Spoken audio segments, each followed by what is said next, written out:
Retail pouring into crypto. Today we'll break it down for you. Could this cause a bigger shift in the crypto market? My name is Paul Barron. Welcome back into TechPath. Let's get started. I want to thank our sponsor. That's Coinbase. And this might be where a lot of retail activity is happening. Whether you're buying ETH, whether you're buying Bitcoin, or maybe you're getting into some of these altcoins, all of that you can do over on Coinbase. The future of money is here. And it's a great place to get started on your crypto journey. If you're brand new to crypto, maybe this is the first video you have watched and you're thinking, who is this guy? Is Bitcoin a buy? Is Ethereum a buy? Well, we're going to break it all down for you. Visit Coinbase right now, get your account set up, use our link down below and get up to $200 in crypto to get started. And you guys will thank me later. Let's go over to this right here. And that is that even the U.S. Securities and Exchange Commission, SEC, is now putting out more warnings. Say no go to FOMO. I love it. That's definitely Hester Pearson there doing that kind of stuff. Point is that they are looking at retail saying, yes, the market is booming. Yes, the S&P is booming. Gold is up. Bitcoin is up, about to hit a new all-time high. Ethereum is flying.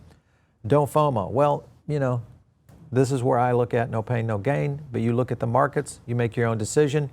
Is this the beginning of something big, or do you think it's the top? You can always comment down below and let me know what you guys think. Let's get into this right here. If you're following at least one tracker, and that would be Inverse Cramer. Here's Jim Cramer, because this is another retail signal. Black Monday, this was right at the bottom. If you look in, let me kind of zoom in on that. That was the bottom where he called it. And look at where the market is holding now. So if you are an Inverse Cramer investor, kudos to you. Welcome to the revolution.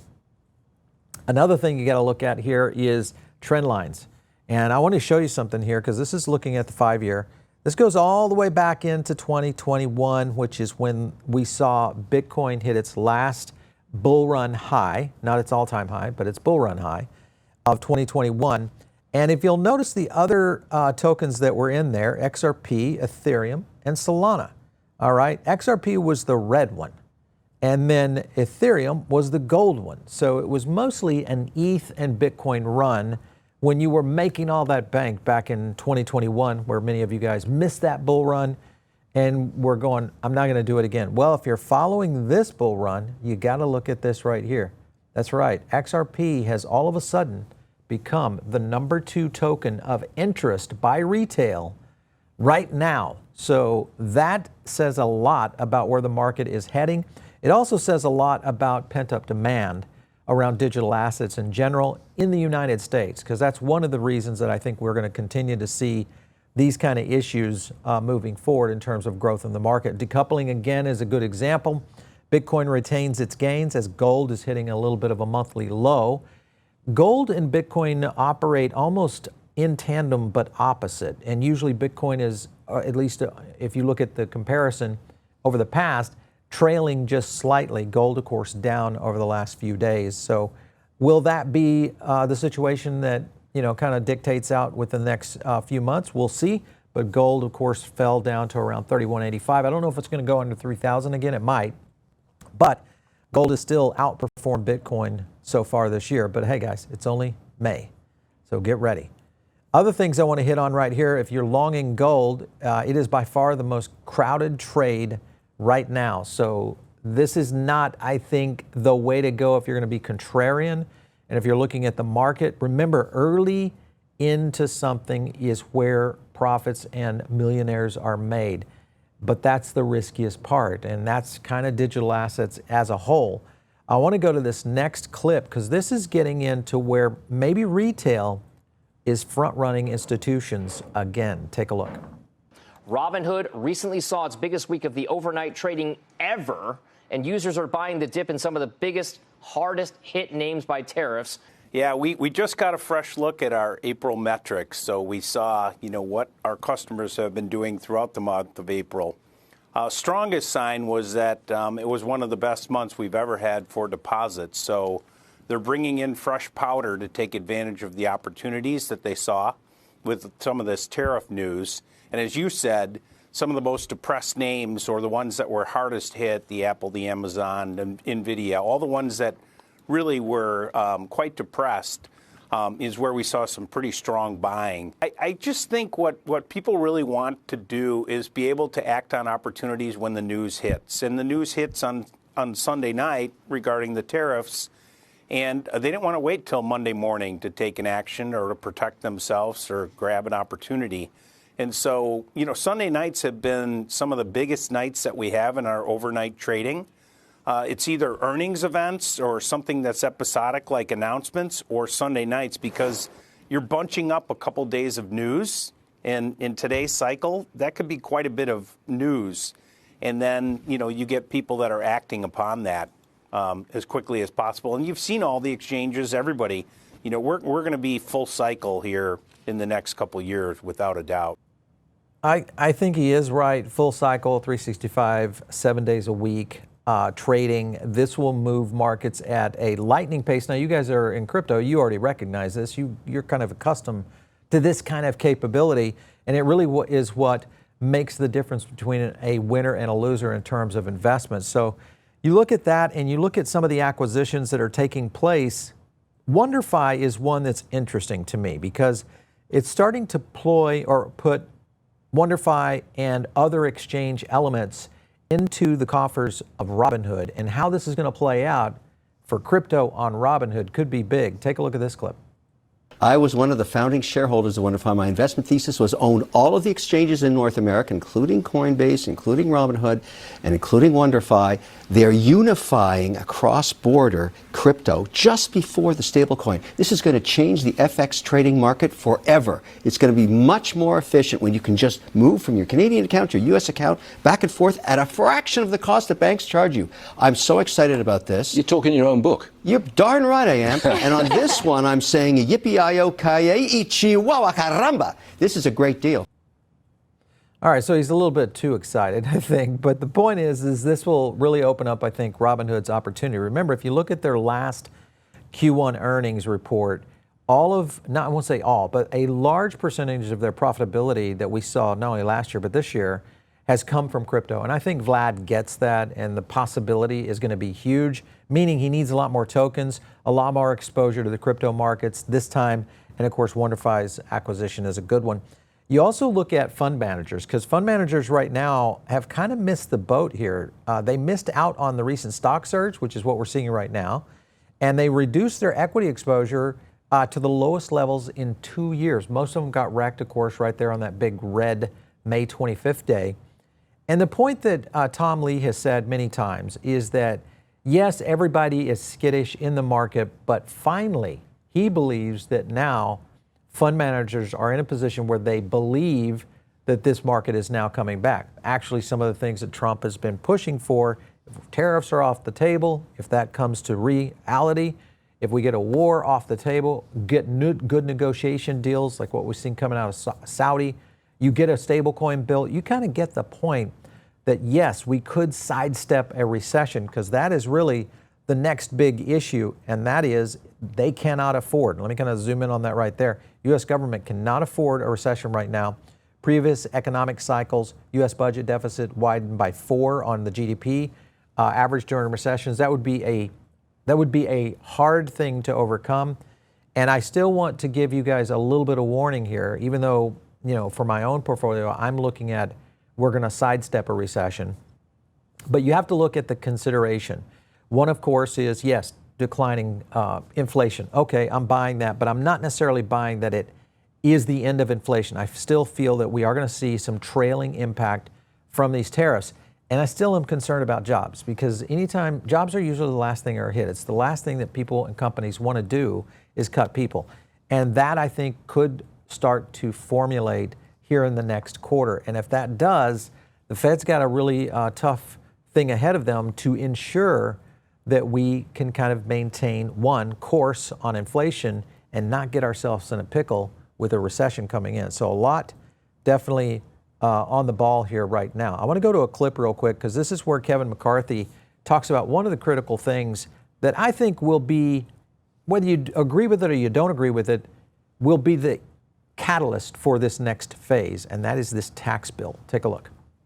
will this, A, make it through the House? Yes. What will happen in the Senate? Will the changes that are put in the Senate make it through the House the second time? Okay, around? first and foremost, this bill will get done. Will it look exactly as it is right now? That's my assumption, too, that it gets done, but who knows? But it's not an assumption, okay? From a person that's been in the room all the time and working these bills, it will get done because if they do not do it, they will raise the tax on everybody else. So everybody can hem and haw. But because the margins are so small, everybody's going to want their attention. Everybody. So structure. All right, so you can see it. His belief, this coming from Kevin McCarthy there, is that this is going to happen. And if it does, I believe this is a stimulus into the next layer of a bull run and also back to the point of sidestepping a recession. Now, the other thing that has to happen is going to be stablecoins. Now, here, of course, is our famous Patrick McHenry, who kind of helped champion crypto in the rough days out there talking about this. Take a look. Do you think that we can get this done? Can Congress get this done and to President Trump's desk by August, in your view? Yes? It's going to be hard, but yes. So there's been a lot of work put into this. The Senate Banking Committee has had, in 14 years, has had 2 markups. So when they marked up the stablecoin bill, everyone was so grateful that they tried, even if you disagreed with the contents or the specifics of the bill or whatever else. And I am still so excited that we're going to see these things done. It's going to be a wicked hot summer. This is going to... There you go. Wicked hot summer. Let's get it done. Stablecoins got to go through. When that does, I believe we will see more of a reset in the financial markets, including banks as well as others, before they get on board, even though we are seeing some pushback from that area.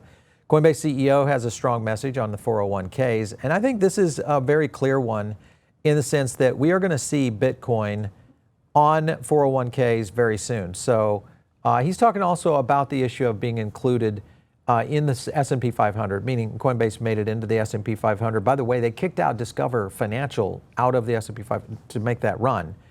That is a huge deal because it really kind of puts a flag in the ground saying crypto's here. It's not going anywhere, and Coinbase is one of the titans that's going to lead it.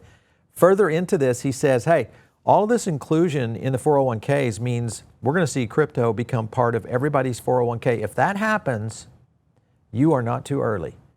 You are not too early. This is the time that you have to be looking at these because it'll take some time for these funds to architect these into 401ks.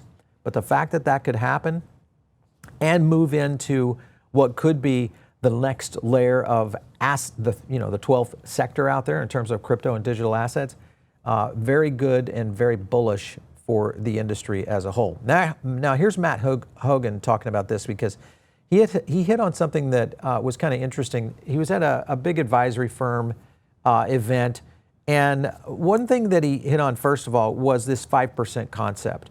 And you've heard me talk about this on the show. I have a lot of money managers that I talk with. I would say 6 months, 8 months ago, they were at the 3%, 1 to 3% is the range. Just this week, I had a conversation with a couple of other money managers, and all of a sudden, this 3% had turned into 5%. Now, that's not double, but it's very near. So if you think about average investors saying, I want 5% of my portfolio exposed to digital assets, Bitcoin, Ethereum, SWE, whatever it might be, that is a major shift in the thesis behind what is rock solid traditional investors. And that usually is the first indicator going forward. The other thing he said that was interesting is he fielded more calls and questions about Ethereum in the past few days than in the past 6 months. That also links this in. Now, granted, Bitwise, yes, Matt Hogan, he has ETFs all within this framework. So, yes, a lot of these guys talk their book, but I think he's straight up in the sense of where the indicators are showing right now. And of course, we've seen this with Ethereum. Now, if you look back here, Ethereum announces that the $1 trillion security initiative is now real. And the reason this is important is because individuals now are going to be much more comfortable with retaining about $1,000 on chain. Now, you think about that for a second, because as everybody comes into the market, getting comfortable with crypto is the first thing that you have to do. It's the first overcome issue that you have to really face as a brand new digital assets investor. Everybody goes through it, and once that you're comfortable with that and you start to realize that it's maybe even easier to send USDC or Ethereum or Bitcoin, whatever it might be, to friends, family, and all that, then you kind of leap to that next level. Well, the other area that really focuses on this is institutions and governments comfortable with moving more than 1 trillion on chain. Now that is the leap forward that will make the difference in digital assets becoming one of the biggest things around the world in terms of investment classes out there. So be ready, guys. Here we go. $4 trillion asset manager JP Morgan settles its first public transaction of tokenized securities. Just another bullish signal because the mainstream guys on Wall Street are stepping out of their comfort zone and they're coming in to digital assets in a big way. If you take a look at the market right now, we'll just go over to Bitcoin. Bitcoin holding right now at about 103, but it has been bouncing around between that high right there around 104 to 105. And if you look at that along with a handful of other tokens out there, Ethereum holding the $2,600 level, SWE holding right around that $4 mark, Ondo holding up fairly well at around $1. And if you look at Uniswap right now, hovering in around 650. So the good point is a lot of these adjustments like this are these dollar cost average times to enter in, meaning maybe you're already in one of these tokens. Do you just DCA in further into projects that you like? Maybe so. Now is the time. Last on that point is gold. Right there we are. Gold, after hitting what was that all-time high, clicking at around 3,400, has recessed back down to 3,167 on the day. That's a question of whether or not we could see liquidity starting to move to Bitcoin. So if you guys like all this kind of stuff and more, make sure and get part and be part of the Diamond Circle, which is our own private investment group out there. And it's an investment in your knowledge. It's a way for you guys to start to learn more about what's happening in the digital asset space. So all you have to do is join down there. It's free. And of course, reach me out there on X, @Paul Barron. We'll catch you next time right here on TechPath.